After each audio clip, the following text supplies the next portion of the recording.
si Princess Castro at narito ang mga napapanahong balita. Hindi magdadalawang isip ang Anti-Red Tape Authority o ARTA na magsampa ng mga kaso laban sa mga local government unit, government office and agency na patuloy na binabalewala ang kanilang obligasyon sa ilalim ng Ease of Doing Business Law. Ito ang naging babalang pahayag ni Director General Ernesto Perez nitong Huwebes sa Maynila kung saan kanyang binigyang diin ang pangangailangang pagbutihin ang serbisyo publiko na may integridad, urgency at konkretong resulta. Tiniyak din ni Perez na patuloy ang ARTA sa pagpapalakas ng kanilang enforcement operations.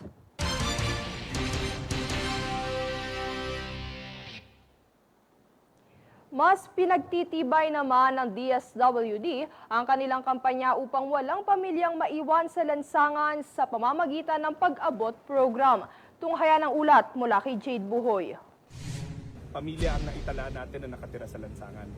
Kalahati niyan sumama na sa amin, ibig sabihin sumama sa aming temporary shelter na iuwi namin sa probinsya, na ibalik namin sa pamilya na may kasamang economic grant. Sumaklolo sa pamamagitan ng pag-abot program ang Department of Social Welfare and Development o DSWD sa mga individual at pamilyang nasa lansangan kamakailan. Sa pangunguna ni Secretary Rex Gatchalian, isinagawa ang reach-out operation sa Nia Road, Quezon City upang hikayatin ang mga benepisyaryo na tumanggap ng tulong mula sa pamahalaan. Matapos ang pakikipag-usap ni Gatchalian sa mga pamilya, dinala ang mga sumang-ayon sa DSWD Pag-abot Processing Center sa Pasay City. Ayon sa ahensya, binigyan sila ng agarang tulong gaya ng pansamantalang tirahan, allowance sa pamasahe at cash grants. Kasama rin sa mga interbensyon ang pagbabalik sa kanilang mga lugar na pinagmulan at pangmatagalang suporta. Ang nasabing programa ay nasa ilalim ng Executive Order No. 52 noong January 18, 2024 kung saan naglalayong maghatid ng pinagsama-samang serbisyo sa mga maralitang nasa lansangan. Samantala ngayong May 13, matagumpay na nahikayat ang 13 pamilya at 9 na individual na sumama sa programa. Ito ay bilang tugon sa direktiba ni Pangulong Ferdinand Marcos Jr. na masigurong walang pamilyang nananatili sa lansangan. Jade Buhoy, nag-uulat para sa Golden Nation Network.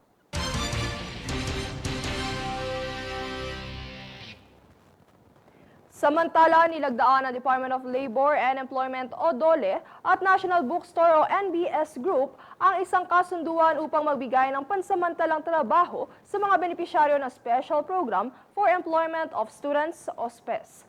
Layunin ng programa na matulungan ang mga estudyanteng kapos sa buhay, out-of-school youth at mga dependent ng displaced workers sa pamamagitan ng maikling panahong trabaho tuwing bakasyon sa pag-aaral. Sa ilalim ng kasunduan, sasagutin ng DOLE ang 40% ng sahod ng mga SPES beneficiary habang ang NBS Group naman ang magbabayad ng natitirang 60%.